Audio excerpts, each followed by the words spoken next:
Welcome to One Word a Day. I'm Sophie, your pilot into the universe of Chinese. Let's continue our journey discovering ancient Chinese characters that possibly emerged from the Paleolithic age.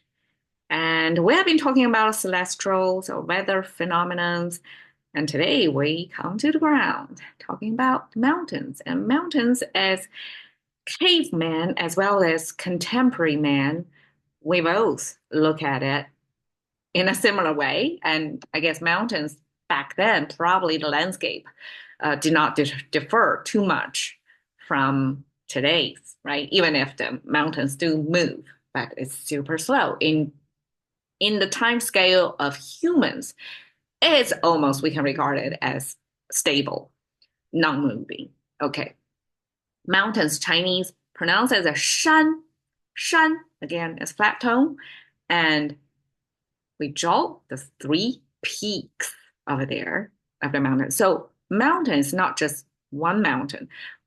When English talk about a mountain, it's mountains, it's multitudes of the ups and downs, up and downs. It's mostly mountain range.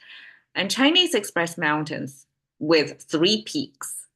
That's visually shows you the ups and downs. And there is this triangular base to show you the solid base, right? And then we have multitudes of peaks. And when Chinese express three, it's higher dimensional things. It's not just three in the literal sense.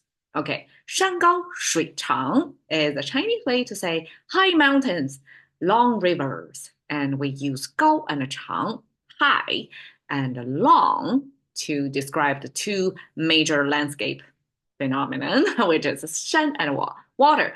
So here, when we say water, actually in ancient times, it means water in nature. It is, from creeks, streams to rivers, lakes. So everything in nature would be characterized as shui. That's a Chinese water. It's not tap water. It's wild water out there. Okay. 山高水长. Now, 愚公移山. I translate it as dumb man move mountain. This expression almost reminds me of Forrest Gump.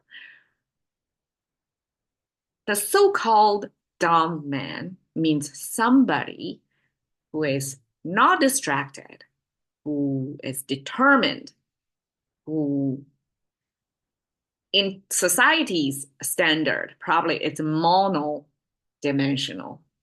Like they have one vision, one thing they want to do, and they just do it. And only people who are dumb enough have the kind of tenacity to carry it out. Because from outsiders, this looks like stupidity. Like why and how? And if possible, you can move a mountain. But this dumb man kind of focus his life, orient to that one goal. Because that person, well, I got an episode talking about this, believes that by moving this mountain, his community can benefit a lot. So that's the ancient civil engineering project carried out by this leadership figure, this Yugong. We characterize it as the dumb person, but in reality, we actually praise the quality of the type of determination to carry out an impossible task. That's 愚公移山. 山外有山. Okay, Chinese have the expression of 天外有天,人外有人. And of course, there is 山外有山. We're talking about, okay, every one of us starts somewhere, right? We all have a geo pin on this map. And when we look at outward, we see the boundaries of horizons. I mean, if you're city dwellers, most likely you see the city skyline. But if you are somewhere out there, you're going to see the boundary marked by the mountains. And Chinese have this sense of, you see the mountain, it's just one layer. But if you go reach across the mountain, there's another and another. It's endless. So 山外有山 gives you the sense of infinity. spatially, or the sense of rescoping. Shan in English, I suppose, is in Chinese, because it's ups and downs, give you the spatial sense of movement, of almost like a symbolize our life's path. We have ups and downs. And we climb. This word is symbolized in both English and Chinese, have this endeavor or overcome something, lift yourself to a higher elevation. And when we use 山外有山, we're talking about once you reach your goal, you're going to the peak of that mountain, and then you're going to realize there's a whole other range of mountains out there, and you have to climb again. Bigger, more mountains out there. So throughout our life, we start from that local ping, and then we expand our scope, expand our horizon, expand our awareness of the scale of the world in relative to our own existence. So Shan gives you the first layer, and then the forerunners before you, the wise man before you, already know it.